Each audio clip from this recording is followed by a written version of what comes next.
The notification on Chris's phone didn't make a sound, but the bright flash in the pitch-black bedroom felt like a gunshot. Beside him, Catherine breathed the deep rhythmic sleep of the innocent, or perhaps the perfectly guilty, unaware that the bank alert glowing on the screen had just reduced their 10-year marriage to a balance of zero. It wasn't just money that was gone, it was the foundation of every promise they had ever made, silently transferred to an offshore account he didn't recognize. If you want to know what happens when a man decides that disappearing is a deadlier revenge than screaming, stay with me, because the silence is about to get deafening. The blue light of the smartphone was the only thing cutting through the darkness of the master bedroom on the 42nd floor. Outside, the Manhattan skyline was a blurred tapestry of rain and distant lights, but inside the air was still, heavy with the recycled chill of the central air conditioning. Chris Johansson stared at the screen, his eyes burning. He blinked, waiting for the numbers to rearrange themselves into something that made sense, something that wasn't a catastrophe. But the digits remained stubborn, frozen in high-definition terror. Available balance, 0. He didn't gasp.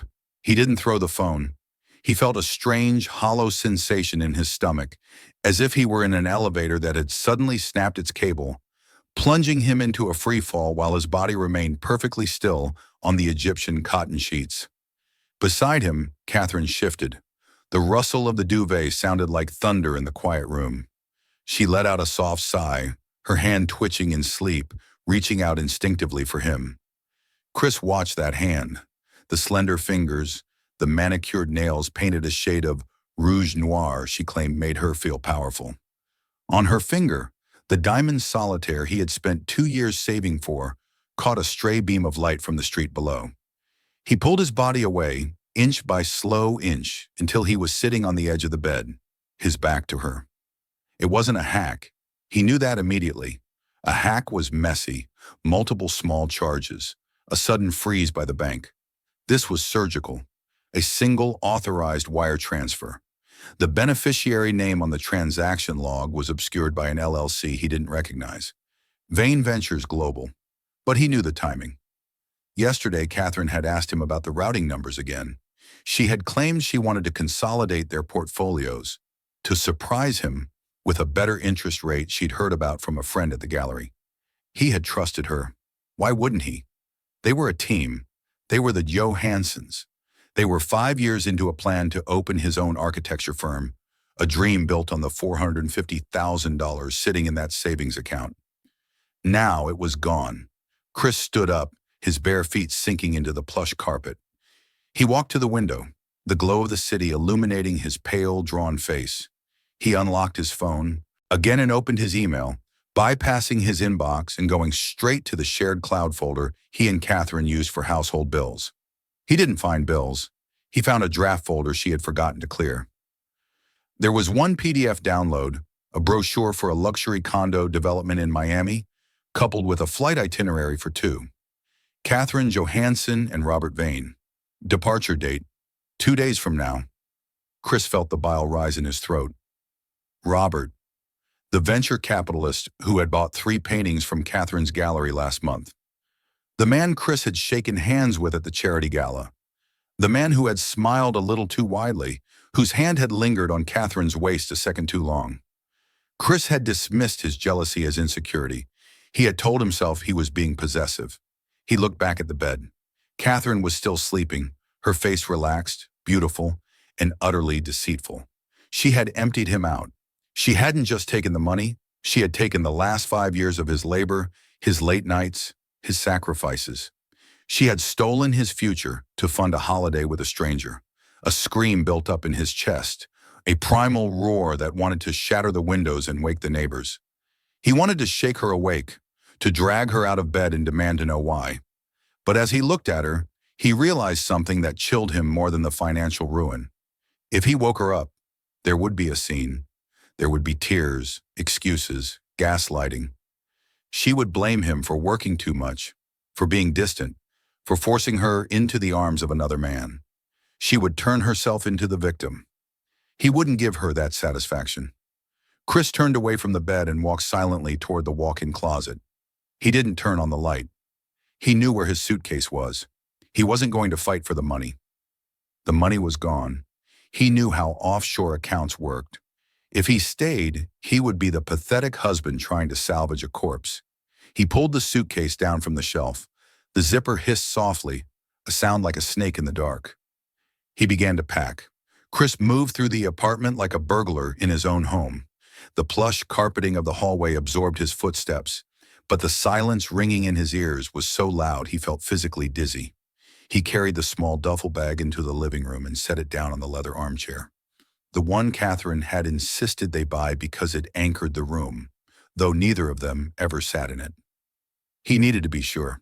The bank notification was a smoking gun, but he needed to see the bullet hole.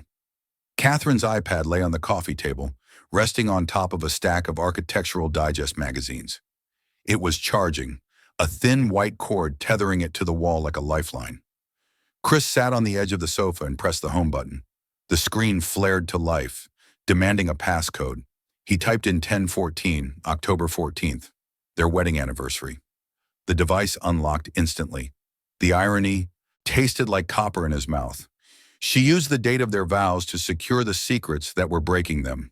He didn't go to the photo gallery. He went straight to the email app. His thumb hovered over the search bar, trembling slightly before he typed in Robert. The results populated the screen, a cascading list of threads that went back 6 months. Subject: flight confirmation, MIA. Subject: the wire transfer. Subject: RE. He suspects nothing. Chris opened the last one. It was dated 2 days ago. Don't worry about Jay, Catherine had written. He's buried in that park project. He wouldn't notice if I walked out the door in a clown suit. I just need the routing to clear so we can put the deposit down on the condo. I'm done being the supportive wife to a man who dreams in gray. I want color, Robert. I want what you have. Chris read the words twice. A man who dreams in gray. He looked up from the screen, staring at the drafting table in the corner of the room. It was covered in blueprints for the community garden project he had been obsessing over. A project designed to bring green space to an underfunded neighborhood in the Bronx. He had thought Catherine admired his dedication. She had called it noble at dinner parties. In private to her lover, she called it gray. He scrolled further. There were forwarded bank documents, PDFs of his own signature that she had scanned and forged onto transfer requests. It wasn't just a passion crime. It was a premeditated extraction. She hadn't just fallen in love with someone else. She had systematically deconstructed their life to finance her escape. He found a folder labeled Future. Inside were mood boards for a penthouse in Miami, photos of jewelry, and a screenshot of a text message conversation where Robert promised to double her investment in 3 months. You're a fool, Catherine, Chris whispered to the empty room. His voice was cracked, dry. He recognized the pitch of the con. Robert Vane wasn't taking her to Miami to start a life. He was taking the money. Catherine was just the delivery mechanism. Chris closed the iPad cover. The soft click sounded like a gavel hitting a block. The rage that had threatened to consume him earlier had evaporated, replaced by a freezing clarity. He looked at the family photos arranged on the mantel, smiles from their honeymoon in Tuscany, the Christmas party at the gallery, his arm around her waist, her head on his shoulder. They looked like strangers, actors in a play he hadn't realized was a tragedy. He stood up. He didn't delete the emails. He didn't smash the device. He placed it back exactly where he found it, perfectly aligned with the edge of the magazine stack. He wanted her to wake up to normalcy. He wanted her to think, for just a few more hours, that she had won. He walked back to the duffel bag. He had his clothes, he had his passport, he had the hard drive with his designs, the only things that were truly his. He needed one last thing. He walked into the kitchen, the stainless steel appliances gleaming in the faint dawn light creeping through the blinds. He opened the drawer where they kept the important papers, the ones she thought she had successfully raided. He pulled out the physical bank statement that had arrived by mail yesterday, the one he hadn't opened until now. He placed it on the granite island, smooth, cold, final. Now he just had to strip himself of the last lie he was wearing. Chris looked down at his left hand. The gold band felt heavier than it ever had before, a shackle disguised as a promise. He twisted it. It was tight, a testament to the 10 pounds he'd gained from stress-eating takeout while working late nights to fund the lifestyle Catherine demanded. With a sharp tug and a wince of friction, he slid the ring off his finger. For the first time in a decade, his finger was bare. A pale, indented strip of skin remained, a ghost of the metal that had been there. It looked vulnerable. He held the ring over the kitchen island, directly above the bank statement he had laid out moments ago. He dropped it. The gold hit the granite with a sharp clink, spinning briefly before settling dead center on the paper. Right over the negative balance line. There would be no note. No tear-stained letter asking why. No angry scrawl demanding repayment. The bank statement and the ring said everything that needed to be said. You took the value out of this marriage. Here is the empty casing. He picked up his duffel bag and slung it over his shoulder. It contained 3 days of clothes, his laptop, his hard drive, and the $2,000 in cash he had stashed in his sock drawer for emergencies. The only money she hadn't been able to transfer.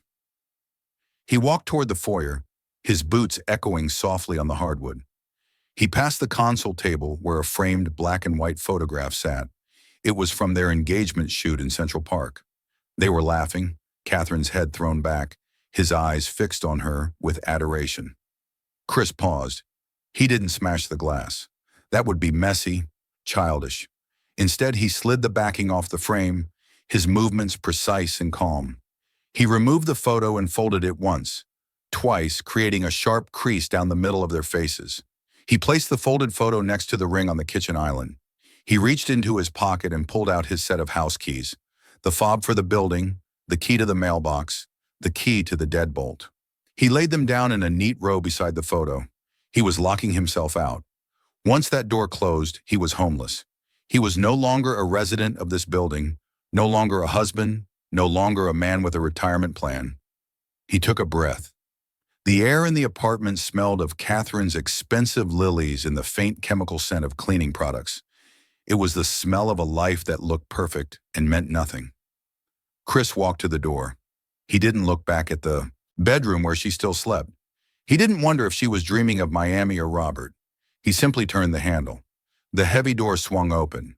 The hallway outside was empty, bathed in the sterile yellow glow of the sconces. He stepped out.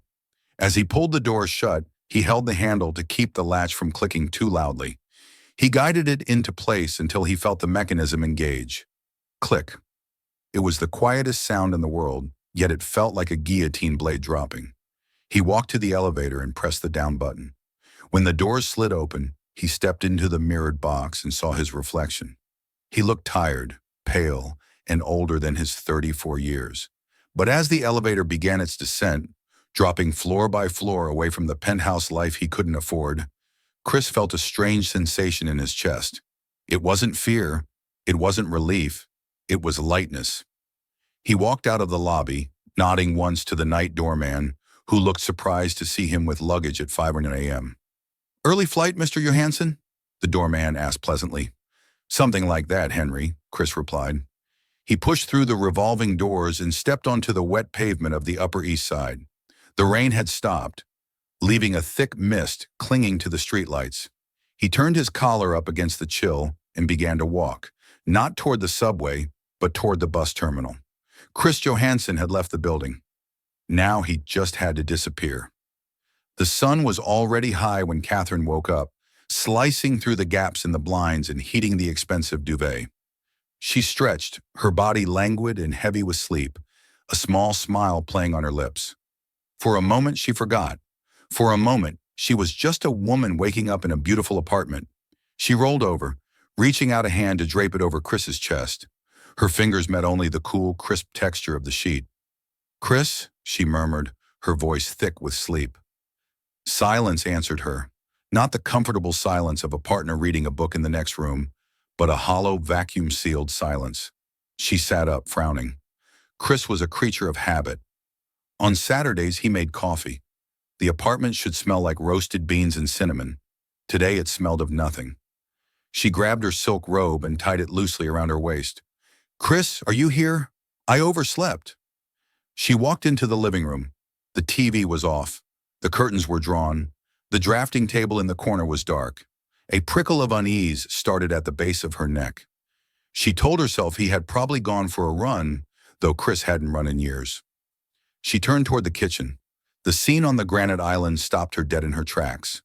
It was arranged with the precision of an architect, a macabre still life illuminated by the under-cabinet lighting. The bank statement, the keys, the ring, the photo. Catherine approached it slowly, as if it might explode. She picked up the bank statement first. The paper was still, crisp. Her eyes went straight to the bottom line, the bold numbers that confirmed the transfer to Vane Ventures Global. Next to it, Chris had circled the timestamp of his login. 3:14 a.m. He knew. He had seen it all. She dropped the paper. Her hands were shaking. She looked at the ring, the gold band she had placed on his finger 10 years ago. It sat there like an accusation. Beside it, the photo of them from their engagement, folded sharply so that they were separated by a crease of white paper. "Oh God," she whispered. The air left her lungs. It wasn't heartbreak she felt. It was terror. Chris wasn't just gone. He had vanished. He hadn't woken her up to scream. He hadn't demanded an explanation. He had simply opted out of her existence. That terrified her more than any argument could have. It meant he didn't care enough to fight. It meant he was done. She scrambled for her phone, her fingers fumbling over the screen as she dialed Robert. It rang 3 times. 4, 5. She felt tears pricking her eyes. Tears of panic, not remorse. "Pick up. Please, pick up." "Hello, beautiful." Robert's voice came through, smooth and unbothered, accompanied by the clinking of silverware in the background. He was at brunch. "He knows," Catherine gasped, clutching the counter for support. "Robert, Chris knows. He's gone." "Slow down," Robert said, his tone shifting slightly, though not toward concern. "What do you mean he's gone?" "He left," she said, her voice rising to a shrill pitch. "He left his keys. He left his ring. He saw the transfer, Robert. He saw the bank account is empty. He just left." There was a pause on the line. Catherine held her breath, waiting for Robert to tell her to pack her bags, to come to him immediately, to tell her he would fix it. "Well," Robert said finally, letting out a short, dry chuckle. "That saves us the cost of a divorce lawyer, doesn't it?" Catherine blinked. "What?" "Think about it, Catherine," Robert continued, his voice dropping to that hypnotic, confident register she fell for. "He walked out. Abandonment. You're the victim here. He couldn't handle your ambition, so he ran. This is good. It's clean. But the money is already invested, baby. It's safe. It's working for us." Robert lied effortlessly. "Look, you're free. Isn't that what we wanted? No more hiding. No more pretending to love a man who bores you to death." Catherine looked down at the ring on the counter. She thought of Chris's quiet reliability, the way he looked at her, the safety he provided. Then she thought of the penthouse in Miami, the thrill of Robert's touch, the promise of a life that dazzled. She took a deep breath, the panic slowly receding, replaced by a cold resolve. Robert was right. Chris had made it easy. He had surrendered. "You're right," she said, wiping her cheek. "He left me." "Exactly," Robert purred. "Pack your things. The flight is in 2 days. Leave the ring there. Let the maid find it." Catherine hung up. She looked at the gold band one last time. With a flick of her finger, she knocked it off the counter. It skittered across the floor and disappeared under the refrigerator. She turned her back on the kitchen and went to find her suitcase. 3 weeks had passed, and Chris Johansson had become a ghost. Catherine stood in the center of the gallery, a flute of champagne resting lightly in her fingers. The air was thick with the scent of expensive perfume and the murmur of polite conversation. To anyone watching, she was the picture of tragic grace, the stunning director who had been inexplicably abandoned by her husband. "I still can't believe it," whispered Claire, a wealthy patron who loved other people's misfortunes almost as much as abstract expressionism. "He just left? No note? No explanation?" Catherine looked down, executing a practiced tremble of her lower lip. "He was under so much pressure, Claire. The firm, the expectations. I think he just snapped. I came home, and he was gone. He cleared out his side of the closet and just vanished. Men, Claire sighed, shaking her head. Cowards. You're better off, darling. Catherine nodded bravely, accepting the sympathy like a currency. It was a good story. It was cleaner than the truth. In this version, she wasn't the adulterous wife who drained their savings. She was the survivor of a man's midlife crisis. But beneath the veneer of the grieving wife, Catherine's stomach was in knots. The flight to Miami had been postponed. Robert had called it a closing delay on the penthouse. Just a few more weeks, he had said. The developers are having permit issues. We want it perfect, don't we? She excused herself and walked to the back office, closing the heavy glass door behind her. The noise of the party faded into a dull hum. She pulled out her phone and dialed Chris's number for the 100th time that week. The number you have dialed is not in service. Please check the number and try again. The mechanical voice mocked her.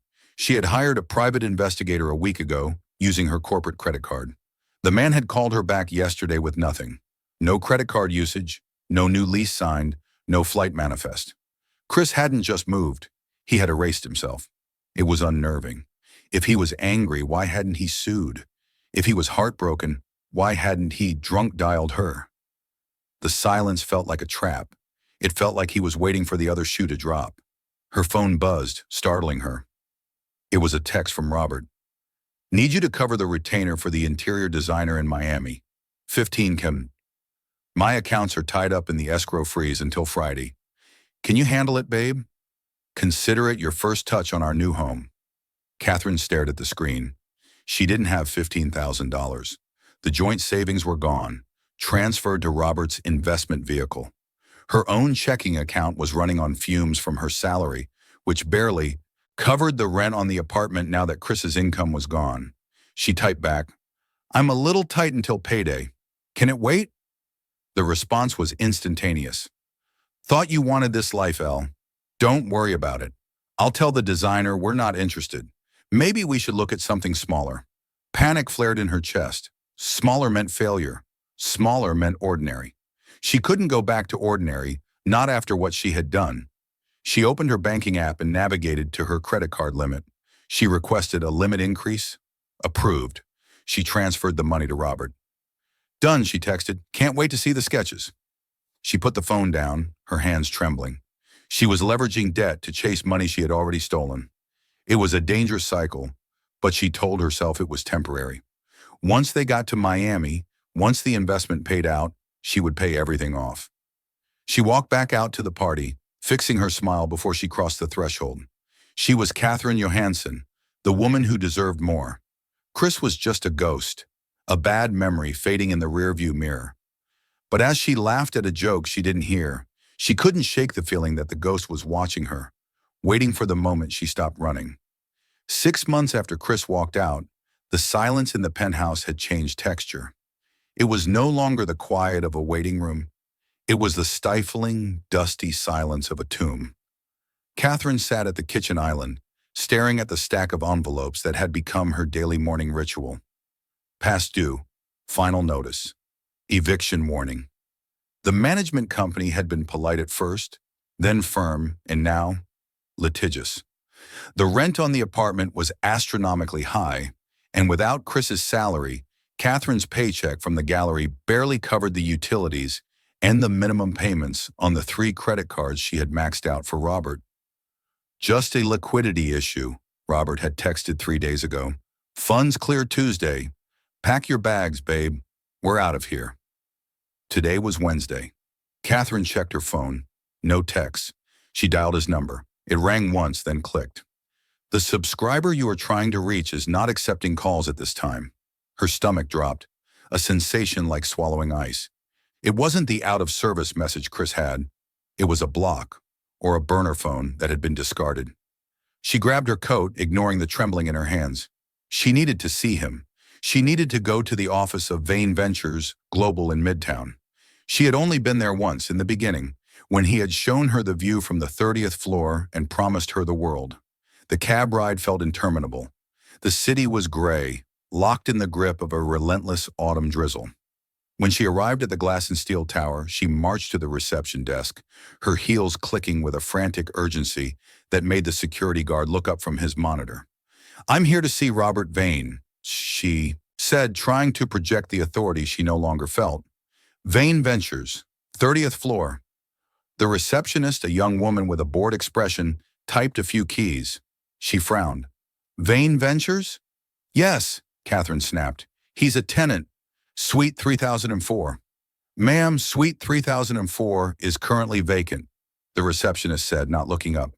"The previous tenant, a Mr. Vane, terminated the lease 3 weeks ago." The lobby floor seemed to tilt beneath Catherine's feet. "That's impossible. We have business. He has my money." The receptionist looked up then, her eyes softening with a pity that cut deeper than any insult. It was the look one gave to a tourist who had been swindled by a shell game on the sidewalk. "I can call the building manager if you like," but the suite was cleared out. He left no forwarding address. Catherine backed away. She turned and stumbled toward the revolving doors, pushing out into the cold air. She stood on the sidewalk, the rain matting her hair against her cheeks. It wasn't just the $450,000. It was the $50,000 she had borrowed on credit cards. It was the dignity she had sold. She pulled out her phone again. She opened her email, desperate to find a paper trail, something she could take to the police. But as she scrolled through the threads, the reality dawned on her. The emails were vague. The transfers were investments into an offshore LLC she had technically authorized. She hadn't been robbed at gunpoint. She had handed him the keys. Robert hadn't taken her to Miami because he never intended to. She wasn't his partner. She was just the mark. He had used her dissatisfaction, her greed, and her vanity against her. She looked at her reflection in the dark glass of the building. She looked haggard. The stress lines around her mouth were deep crevices. She was 32 years old and she had nothing. No husband, no lover, no money, no home. A bitter laugh escaped her throat, sounding like a sob. She realized now why Chris hadn't fought her. He knew. He must have known that leaving her to Robert was a crueler punishment than anything he could have inflicted himself. She walked toward the subway entrance. She couldn't afford a cab back to the apartment she was about to lose. 3,000 miles away from the chaos of Manhattan, the rain fell differently. In Seattle, it wasn't a nuisance. It was a constant, rhythmic curtain that wrapped the city in gray wool. Chris sat in a corner booth of a coffee shop in Pioneer Square, the smell of damp coats and roasted espresso hanging heavy in the air. He went by Jay now. It wasn't a fake ID, just a truncation of the man he used to be. The Chris who wore Italian suits and managed a penthouse was dead. Jay wore flannel shirts, drove a 10-year-old Subaru, and lived in a studio apartment that measured 400 square feet. He looked down at the drafting papers spread out on the small table. He had taken a job as a junior draftsman at a mid-sized firm, a humiliating step down. For a man who had nearly been a partner in New York, but necessary, he needed to disappear into the background. He needed work that occupied his hands but didn't demand his soul. But talent was a difficult thing to suppress. His boss, a gruff man named Henderson, had thrown a throwaway project on his desk a month ago.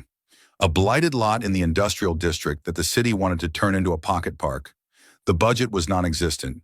The location was terrible. "Just put some benches and a tree in there, Jay," Henderson had said. Chris hadn't listened. For the last 4 weeks, he had poured every ounce of his grief, his anger, and his silence into the design. He didn't design a playground. He designed a sanctuary. He sketched a sunken garden, lowering the ground level to cut out the noise of the traffic. He used raw concrete, cold, hard, enduring, softened by cascading walls of moss and ferns that thrived in the rain. He designed a central water feature, not a fountain that sprayed, but a still, black reflection pool that mirrored the sky. He called it the void. "It's too dark," a voice said. Chris looked up. It was Sarah, the landscape architect who sat across from him at the office. She was holding her own coffee, looking down at his sketch with a furrowed brow. "It's not dark," Chris said, his voice raspy from disuse. "It's honest.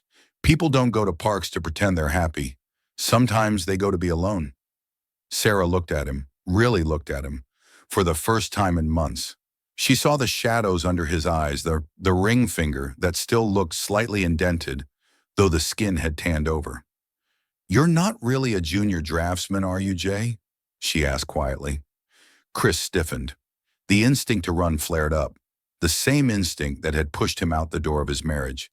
But he was tired of running. He was tired of shrinking himself to fit into a box that wouldn't hold him. He looked back at the drawing. It was good. It was better than anything he had done in New York because it wasn't trying to impress anyone. It was raw. "No," Chris said. He picked up his pen and signed the bottom right corner of the document. He didn't write J. He wrote Chris Johansson. "I'm an architect," he said, meeting her gaze. "And I think this design is going to win." He rolled up the paper. The fear was still there, a cold knot in his stomach, but beneath it was a flicker of something else. Ambition. Not the frantic, status-seeking ambition he had shared with Catherine, but a quiet, burning desire to build something that would last longer than a lie. He walked out into the rain, feeling the cold drops on his face. He wasn't healed. He still woke up reaching for a woman who wasn't there. But he was standing, and for now that was enough. The end of Catherine Johansson's life in the Upper East Side didn't happen with a bang. It happened with the screech of packing tape and the heavy boots of a court-appointed marshal standing in her foyer.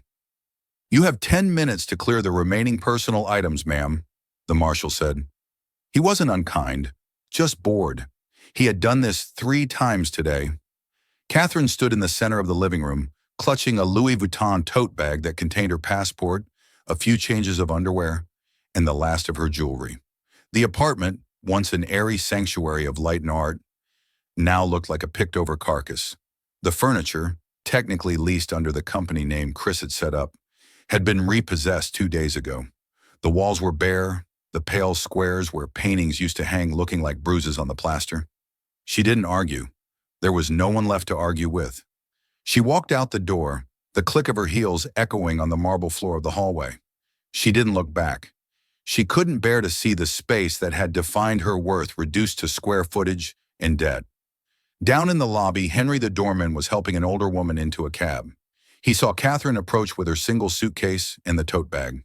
For years, Henry had greeted her with a warm smile and a tip of his cap. Today, his eyes slid over her as if she were made of glass. He didn't offer to take her bag. He didn't hail her a taxi. He simply looked through her, focusing on the heavy brass handle of the front door. The message was clear. You don't live here anymore. Catherine stepped out onto the sidewalk. The city noise assaulted her. Sirens, honking, the aggressive chatter of tourists. She felt naked. Without the buffer of wealth, New York was a hostile organism. She pulled out her phone. She had one option left. Claire. She dialed the number. Claire had been her best friend for 5 years. They had vacationed in the Hamptons. They had shared secrets over overpriced salads. "Catherine." Claire's voice was tight, impatient. "Claire, I need a favor," Catherine stammered, hating the wobble in her voice. "There was a mix-up with the bank. My accounts are frozen for a few days. I just need a place to crash for 2 nights, just until the wire clears." Silence stretched on the line, then a sigh. "Catherine, look," Claire said, her tone dropping the pretense of warmth. "It's getting awkward. People are talking. You owe money to the gallery. You owe money to the club. Honestly, it's just not a good look for me to be involved right now. You understand, right?" "Not a good look?" Catherine repeated, her voice barely a whisper. "Claire, I'm on the street. I'm sorry, sweetie. Try the Y. I have to go. My trainer's here." The line went dead. Catherine lowered the phone. She stood there for a long time, watching the luxury cars glide by. She realized then that she hadn't lost her friends. She never had them. She had only shared a tax bracket with them. She gripped the handle of her suitcase and began to walk. She didn't head uptown. She headed toward a consignment shop on Madison Avenue where she used to shop. 30 minutes later, she stood at the counter while a woman with severe glasses inspected her Birkin bag with white gloves. "It has a scratch near the clasp," the woman said, wrinkling her nose, "and the market is flooded right now. I can give you 4,000. "It costs 12, Catherine said, her voice hollow. "Take it or leave it." Catherine took it. She took the check, her hand shaking as she signed the receipt. $4,000. It was a fortune to some, but to her it was a countdown clock. She walked out of the store, lighter but emptier. She didn't check into a hotel like the Plaza. She found a motel in Queens near the airport, a place where the carpet smelled of stale smoke and the neon sign outside buzzed with a dying flicker. She sat on the edge of the sagging bed, the room illuminated by the harsh bathroom light. She opened her purse and looked at the wad of cash. This was it. When this ran out, there was nothing else to sell. No more bags, no more jewelry, no more lies. For the first time since Chris left, Catherine didn't cry. She was too terrified to cry. She lay back on the polyester bedspread, staring at the water stain on the ceiling, and listened to the roar of planes taking off overhead, taking people to places she would never go again. 5 years is a lifetime in the architecture of a soul. Chris stood by the floor-to-ceiling window of his office in downtown Seattle, watching the ferry cut a white scar across the dark, churning waters of Elliott Bay. The office was quiet, smelling of cedar and graphite. It was his firm now. Johansson and Associates. No partners, no silent investors, no debt. On the desk behind him lay a heavy, cream-colored envelope embossed with gold leaf. It had arrived that morning via courier. He turned and picked it up, feeling the weight of the cardstock. The American Institute of Architecture requests the honor of your presence to accept the National Urban Design Award for The Void. Venue: the Guggenheim Museum, New York City. Date: December 14th. Chris ran his thumb over the raised lettering. The Void. The project that had started as a desperate sketch in a coffee shop had become a phenomenon. Critics called it a masterpiece of negative space and a monument to modern grief. They praised the way the sunken concrete walls absorbed the city noise, creating a pocket of absolute silence in the middle of an industrial district. They didn't know the silence was autobiographical. They didn't know the concrete was poured into the shape of his own hollowness. He set the invitation down. New York. For 5 years, he hadn't set foot east of the Mississippi. He had built a life here that was intentional, grounded, and solitary. He dated occasionally, women who were kind, intelligent, and unconcerned with status. But he never married again. He bought a small house on an island, took the ferry to work, and spent his weekends hiking the Cascades. He was happy, or at least he was whole. Returning to New York felt like walking back into a burning building after the fire had been put out, just to see if the ashes still smoked. His assistant, a sharp young woman named Leo, knocked softly on the doorframe. The committee called again, Chris. They need to know if you're attending. They have a flight on hold. Chris looked at her. Tell them to release the hold. Leo's face fell slightly. You're declining? No, Chris said, his voice steady. Tell them I'll book my own travel.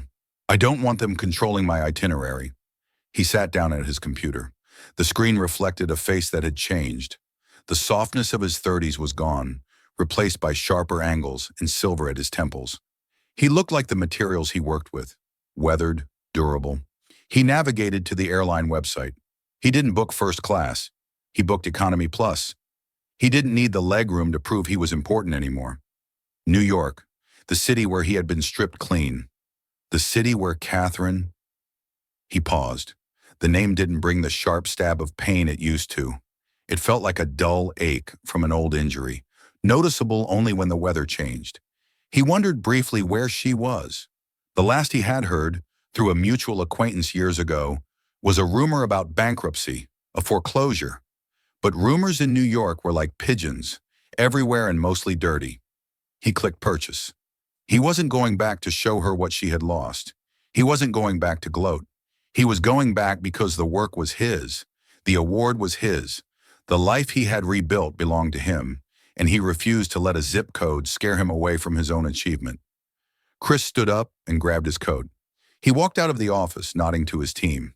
He had built a fortress of silence around himself for 5 years. It was time to see if it could withstand the noise. New York in December was a creature of teeth and claws. The wind whipped off the Hudson, funneling through the grid of avenues with a ferocity that cut through wool coats and bit into the skin. Chris stepped out of the black sedan in front of the Guggenheim Museum.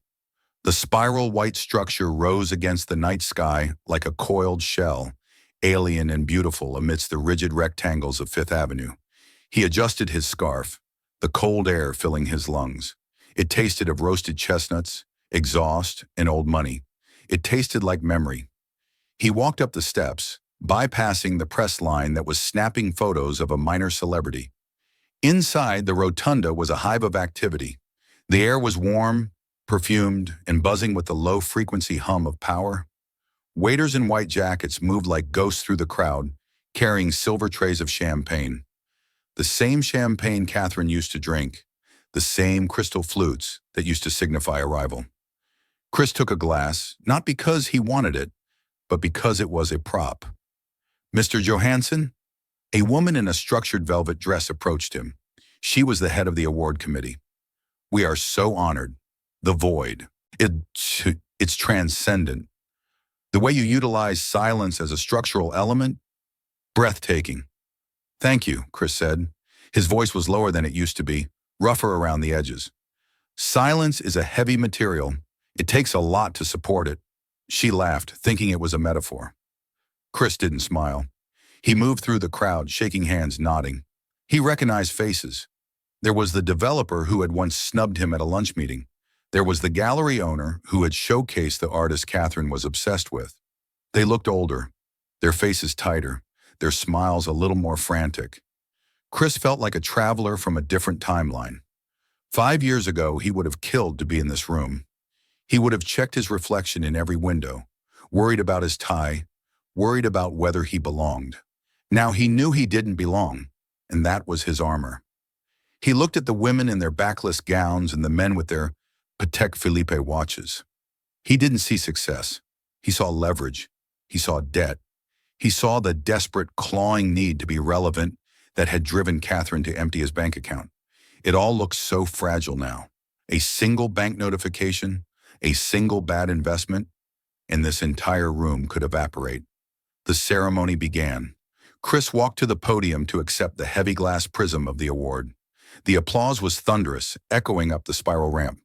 "I built the void," Chris spoke into the microphone, the room falling dead silent, "not because I wanted to create a park, but because I wanted to show that you can build something beautiful out of nothing.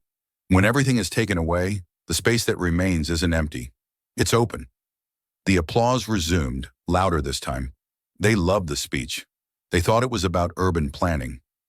Chris walked off the stage, the glass prism cold in his hand. He felt a sudden, overwhelming need to leave. The heat of the room, the smell of expensive lilies, the sound of ice against crystal, it was suffocating. It was too close to the life he had escaped. He handed the award to his assistant, who had flown in with him.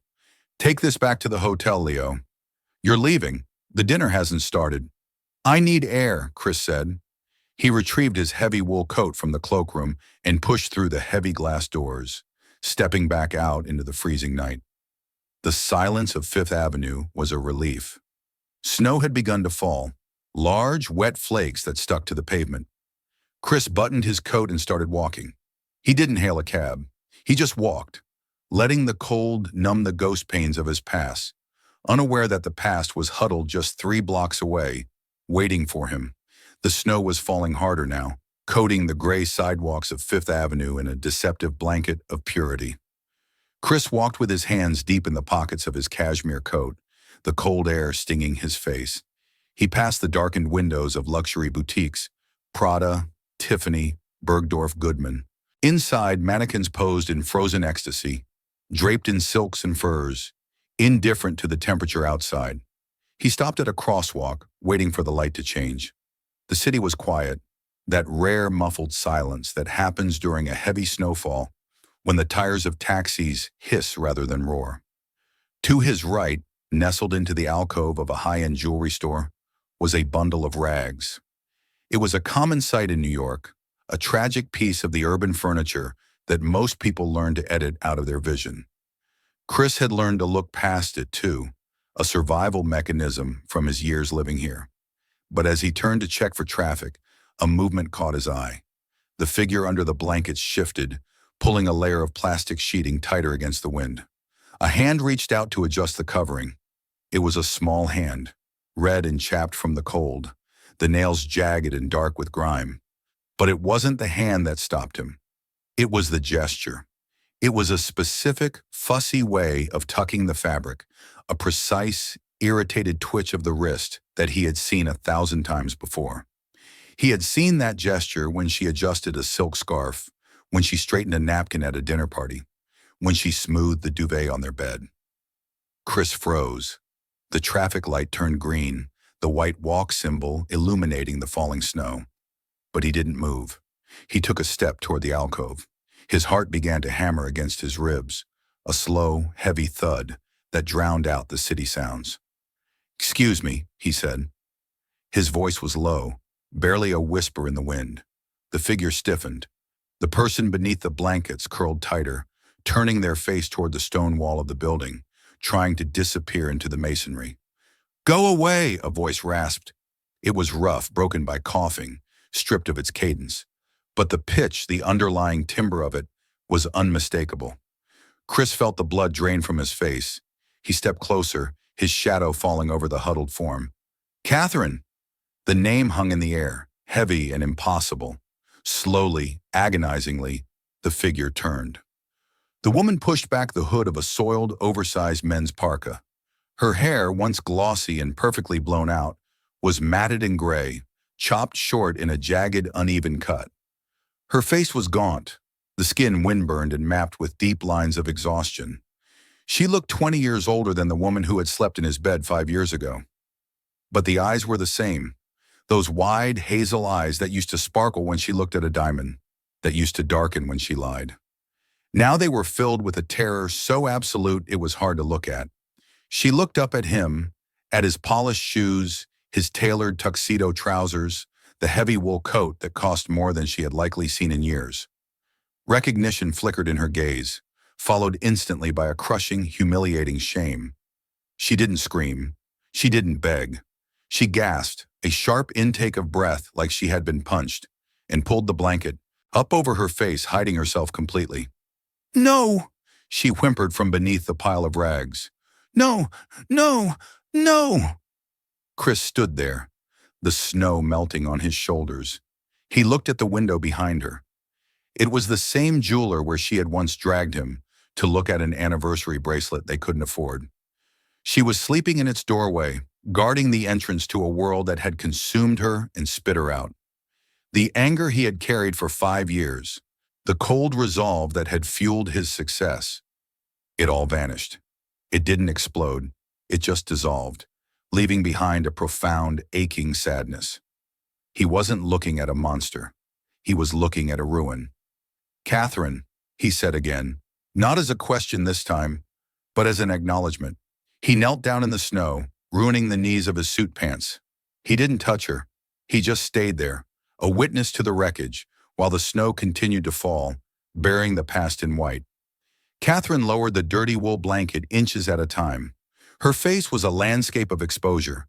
Every regret, every wrong turn, every hungry night etched into the skin that used to be flawless. "You look good, Chris," she whispered. Her voice cracked, a sound like dry leaves being crushed. "You look important." Chris didn't answer immediately. He was studying her, searching for the arrogance, the sharp wit, the hunger for status that had defined her. It was all gone, burned away by survival. "You shouldn't be out here, Catherine," he said finally. A bitter, jagged smile twisted her lips. "The shelters are dangerous. I'd rather freeze than get robbed again.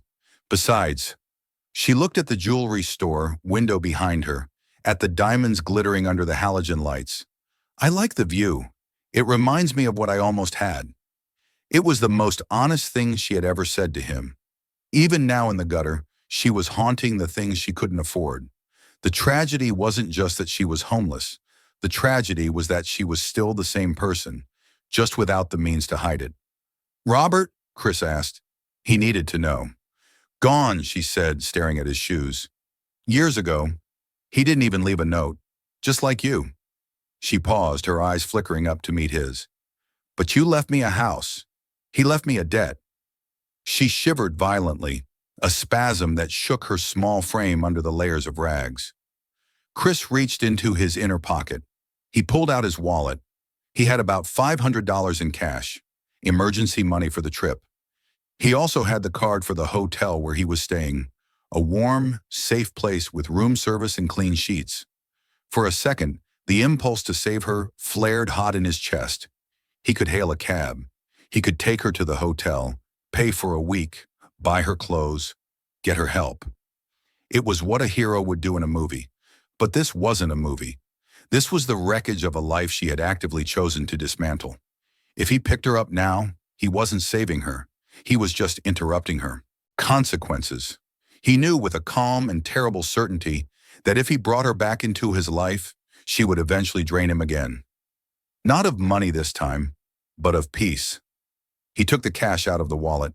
He didn't hand it to her. He placed it gently into her cold, trembling hand. Then he stood up and unbuttoned his heavy wool overcoat. He slipped it off, the silk lining still holding his body heat. He draped the coat over her shoulders. It engulfed her, a shroud of warmth and expensive fabric. "Chris," she choked out, her fingers clutching the lapels of the coat. "I'm sorry. I'm so sorry." "I know," Chris said softly, and he meant it. He looked at her one last time. He didn't feel hate. He didn't feel love. He felt a profound, quiet distance, as if he were looking at her through the wrong end of a telescope. "Goodbye, Catherine." "Wait," she called out, panic rising in her voice. "Where are you going?" "Home," he said. He turned his back to the wind and began to walk. He didn't look back. He could hear her sobbing, a muffled sound swallowed by the falling snow and the indifferent hum of the city. He walked block after block, the cold biting through his tuxedo, shivering but feeling lighter with every step. He reached the corner of Central Park. The path ahead was white, unmarked, pristine. Chris Johansson stepped onto the fresh snow, leaving the only footprints in sight, walking steadily toward a future that belonged entirely to him.